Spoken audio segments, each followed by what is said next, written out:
28 मई के जितने भी करंट अफेयर से क्वेश्चन हो सकते थे उसे हम लोग आज देखेंगे, जिसमें कि पहला प्रश्न है कि साइक्लोन अम्फान से प्रभावित पश्चिम बंगाल और उड़ीसा को पुनर्वसित करने के लिए कितने का पैकेज ऐलान हुआ है। तो ये 15,000 करोड़ के पैकेज का ऐलान हुआ है, और जिसमें तत्काल राहत गतिविधियों के लिए पश्चिम बंगाल को 1,000 करोड़ रुपए वित्तीय सहायता और उड़ीसा को 500 करोड़ रुपए की वित्तीय सहायता की घोषणा की गई है। मैप में पश्चिम बंगाल को देखेंगे, ये जो लाल कलर में सीमा दिख रहा है ये हमारा पश्चिम बंगाल है, जो सिक्किम, भूटान और बांग्लादेश राज्यों से लगती है, जिसकी राजधानी कोलकाता है। और ये उड़ीसा है, आप लोग देख सकते हैं ये उड़ीसा की सीमा है जो आप लोगों को लाल कलर में दिख रहा है। और इसके बारे में हम लोग जानेंगे कि उड़ीसा के मुख्यमंत्री कौन है। तो उड़ीसा के मुख्यमंत्री नवीन पटनायक हैं और राज्यपाल गणेशी लाल हैं। उसी तरह पश्चिम बंगाल के जो मुख्यमंत्री हैं वो ममता बनर्जी हैं, और यहाँ का राज्यपाल जो है ये जगदीप धनखड़ हैं। दूसरा प्रश्न है कि वरिष्ठ नागरिकों के लिए प्रधानमंत्री वय वंदना योजना की शुरुआत किसने की है। तो ये LIC ने की है।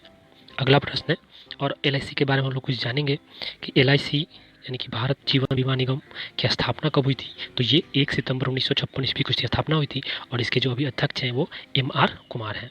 और LIC का मुख्यालय कहाँ है, मुंबई महाराष्ट्र में है। और LIC के बारे में हम लोग कुछ जानेंगे कि LIC यानी कि भारत जीवन बीमा निगम की स्थापना कब हुई थी। तो ये 1 सितंबर 1956 ईस्वी को इसकी स्थापना हुई थी, और इसके जो अभी अध्यक्ष हैं वो MR कुमार हैं। और LIC का मुख्यालय कहाँ है, मुंबई महाराष्ट्र में है। अगला प्रश्न देखेंगे कि UN military gender advocate of the year का पुरस्कार किसे मिला है। तो वो मेजर सुमन गवानी को मिला है। अगला प्रश्न है, हम लोग अब कुछ यूनाइटेड नेशंस के बारे में जानेंगे।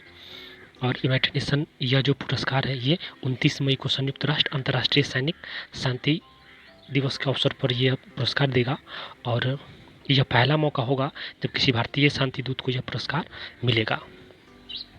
और जो मेजर सुमन गवानी को जो ये पुरस्कार मिला है ये वर्ष 2019 के लिए मिला है। और संयुक्त राष्ट्र की स्थापना कब हुई थी। तो ये 24 अक्टूबर 1945 ईस्वी को हुई थी, और इसके अभी अध्यक्ष कौन है। तो ये एंटोनियो गुतरेस है, जो पुर्तगाल के रहने वाले हैं। अगला प्रश्न है कि नाइजर में भारत के नए राजदूत कौन होंगे। तो ये पिके नायर होंगे। और अब हम नाइजर को मैप में देखेंगे, ये जो दिख रहा है ये नाइजर है, और इसके आसपास के देश जैसे कि चाड, लीबिया, माले, ये सब दिख। और नाइजर की राजधानी कहाँ है। तो नाइजर की राजधानी मियामी है, जबकि यहाँ की मुद्रा फ्रैंक है। और यहाँ के राष्ट्रपति हमामदो इस्सौफो हैं। अगला प्रश्न देखेंगे, अगला प्रश्न है नासा ने mother of Hubble Nancy Grace Roman के नाम पर अपने नए टेलीस्कोप का नाम रखेगा। यह कब लॉन्च किया जाएगा। तो ये 2025 में लॉन्च किया जाएगा। और नैन्सी ग्रेस, यही नैन्सी ग्रेस है जिन्हें मदर ऑफ हबल कहा जाता है। और अभी जो नासा के यानी कि national aeronautical and space administration के प्रशासक जिम ब्रिडेनस्टाइन है। और ये हबल है जो पहले लॉन्च हो चुका है। और नासा का जो मुख्यालय है वो कहाँ पे है, वाशिंगटन DC में स्थित है। अगला प्रश्न है कि कैचअप नाम का नया कॉलिंग ऐप किसने लॉन्च किया है। तो ये फेसबुक ने लॉन्च किया है। हम लोग फेसबुक के बारे में कुछ जानेंगे। फेसबुक के संस्थापक कौन है।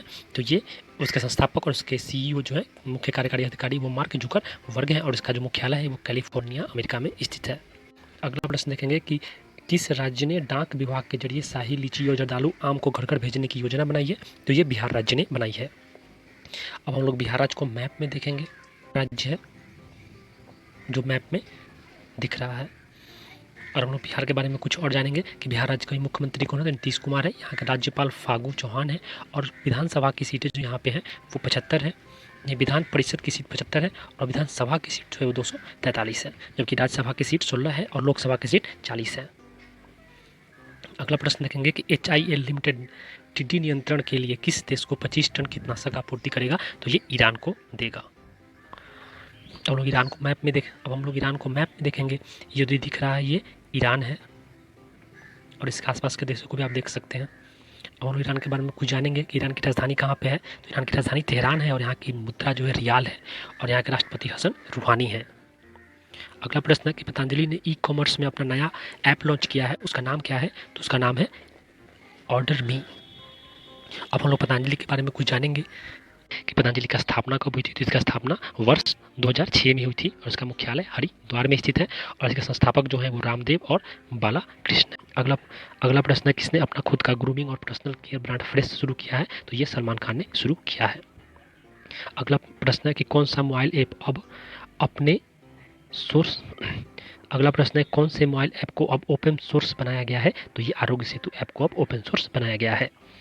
अगला प्रश्न है कि कौन से देश ने कोविड-19 से लड़ने के लिए $700 मिलियन की पैकेज की घोषणा की है, तो ये म्यांमार ने की है।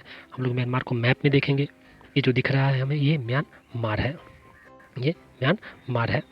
और इसके बारे में कुछ जानेंगे कि म्यांमार की राजधानी कहाँ है, तो ये नायफिडो है और ब्रह्मदेश इसी का म्यांमार का ही पुराना नाम है। अगला प्रश्न देखेंगे कि एसबीआई के अनुसार भारत का वृद्धि दर 2020 में कितना रहेगा, तो ये 4.2% रहने का अनुमान है। एसबीआई के बारे में कुछ जानेंगे, एसबीआई का स्थापना कब हुई थी, तो ये 1 जुलाई 1955 ईस्वी को हुई थी और इसके अध्यक्ष अभी हैं ये रजनीश कुमार है। आपका देखने के लिए बहुत बहुत धन्यवाद। अच्छा लगे लाइक करें, सब्सक्राइब करें।